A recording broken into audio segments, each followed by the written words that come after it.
আসসালামু আলাইকুম দর্শক মণ্ডলী, একটি গুরুত্বপূর্ণ সংবাদ। সেটি হলো নিউ ইয়র্কে দেখা হচ্ছে না ইউনূস মোদির।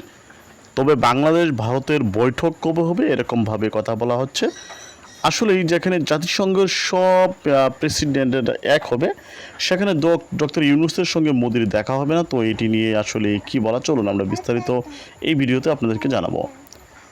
টাইমিংয়ের কারণে যুক্তরাষ্ট্র নিউ ইয়র্কে প্রধান উপদেষ্টা ডক্টর মোহাম্মদ ইউনূসের সঙ্গে ভারতের প্রধানমন্ত্রী নরেন্দ্র মোদী দেখা হচ্ছে না। তবে পররাষ্ট্র উপদেষ্টা তৌহিদ হোসেন ও ভারতের বিদেশমন্ত্রী ডক্টর মোহাম্মদ জয়শঙ্কর মধ্যকার বাংলাদেশে ভারত বৈঠকে হবে, এমনটাই জানিয়েছে। জাতিসংঘের ৭৯তম সাধারণ পরিবেশের অধিবেশনে ফাঁকে অন্তর্বর্তী সরকারের পররাষ্ট্র বিষয়ক উপদেষ্টা এবং তৌহিদ হোসেনের সঙ্গে ভারতের পররাষ্ট্রমন্ত্রী এসে জয়শঙ্কর দ্বিপক্ষীয় আলোচনার সূচি প্রায় চূড়ান্ত। শনিবার দুপুরে এক সংবাদ সম্মেলনে উপদেষ্টা নিজেই এই তথ্যটি জানিয়েছেন। অন্তর্বর্তী সরকারের প্রধান উপদেষ্টা ডক্টর মোহাম্মদ ইউনূসের জাতিসংঘের সাধারণ পরিষদের অধিবেশনে যোগদান উপলক্ষে ওই সংবাদ সম্মেলনে আয়োজন করা হয়। আগামী ২৪শে সেপ্টেম্বর জাতিসংঘের সাধারণ পরিষদে ৭৯তম অধিবেশনে যোগ দিতে মোহাম্মদ ইউনূস নিউ ইয়র্কে যাচ্ছেন।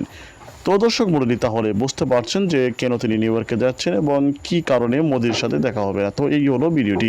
যদি ভিডিওটি ভালো লাগে চ্যানেলটি সাবস্ক্রাইব করে সঙ্গে থাকুন। আসসালামু আলাইকুম।